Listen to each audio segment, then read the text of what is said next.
L'Exode. Le peuple d'Israël en Égypte. Chapitre 1. Voici les noms des fils d'Israël, venus en Égypte avec Jacob, et la famille de chacun d'eux.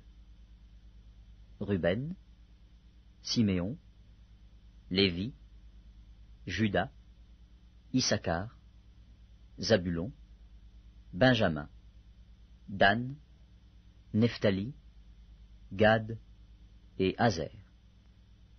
Les personnes issues de Jacob étaient au nombre de 70 en tout.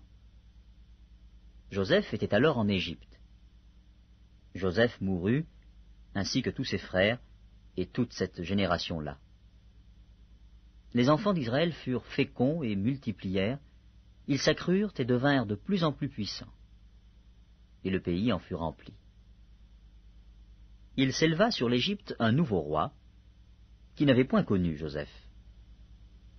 Il dit à son peuple, « Voilà les enfants d'Israël, qui forment un peuple plus nombreux et plus puissant que nous. Allons, montrons-nous habiles à son égard. Empêchons qu'il ne s'accroisse, et que s'il survient une guerre, il ne se joigne à nos ennemis, pour nous combattre et sortir ensuite du pays. » Et l'on établit sur lui des chefs de corvée, afin de l'accabler de travaux pénibles. C'est ainsi qu'il bâtit les villes de Pithom et de Ramsès, pour servir de magasin à Pharaon.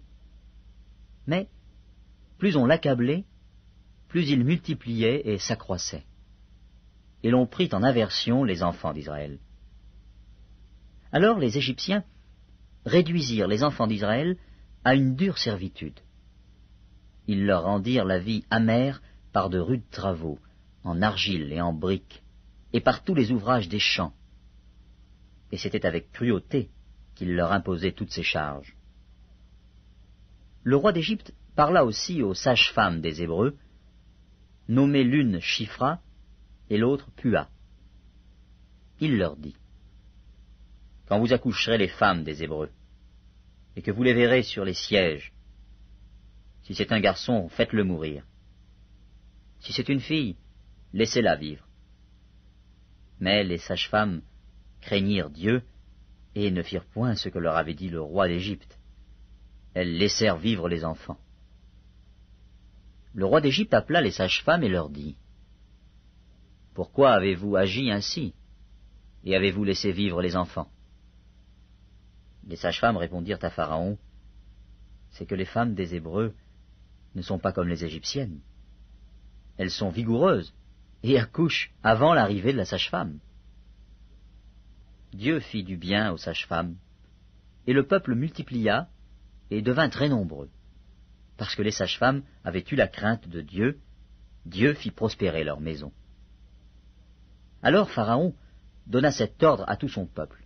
« Vous jetterez dans le fleuve tout garçon qui naîtra, et vous laisserez vivre toutes les filles.